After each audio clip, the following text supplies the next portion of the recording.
Have you ever wondered why your favorite graphics program on the Macintosh can't run on Windows? Why can't that game you have so much fun with on your iPhone be found on your Android tablet? Why can't that project you spend so much time designing and building no longer works with the newest version of your operating system? Hello, my name is Jim Mooney. I recently retired after teaching computer science at West Virginia University for 35 years. And these are questions I've studied and taught about for much of my career.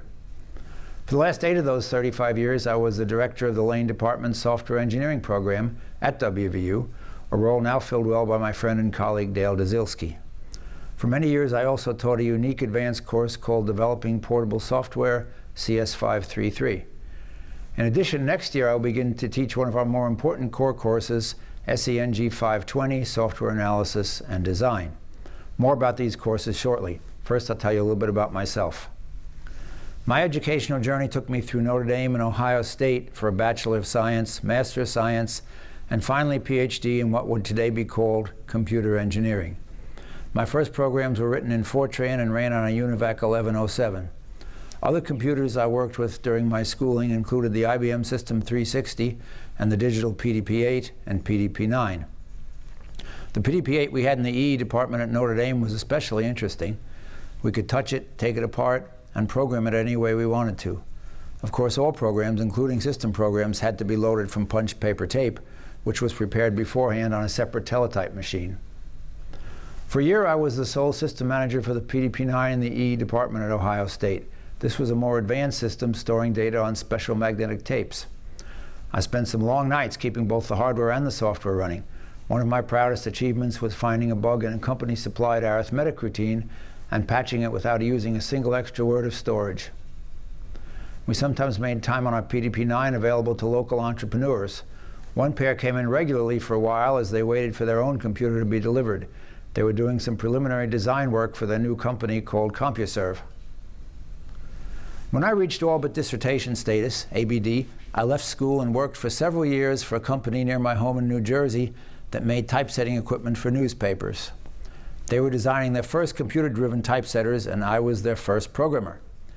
In those days, there were dozens of types of mini-computers in use, all with unique architectures. We used a mini-computer designed by a local company called the GRI 99. All programming, of course, was in assembly language. After a few years, our company merged and became larger and moved to the Boston area. We now worked with different mini-computer types, and I became responsible for operating system development. I began to wonder why operating systems had to be so different and how these differences kept applications from being more portable. When I finally finished my dissertation, I decided to begin looking for an academic position.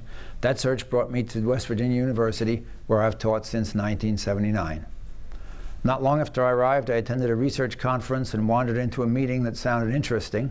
They were working to build a standard for operating system interfaces so programs could be more portable. I joined this group, eventually became the chair, and was drawn into the world of computing standards. This led to a focus on standards and portability that has continued throughout my academic career.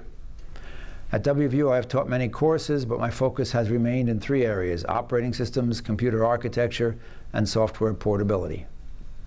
I co-authored a textbook on operating systems with my colleague, Dr. Malcolm Lane. For many years, this became the basis for our infamous undergraduate operating systems course.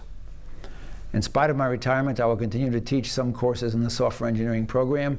I will teach CS533, Developing Portable Software, and now I will teach SENG 520, Software Analysis and Design. That about covers who I am and what I do. I hope to see you in one of my classes. Please feel free to contact me if you have any questions.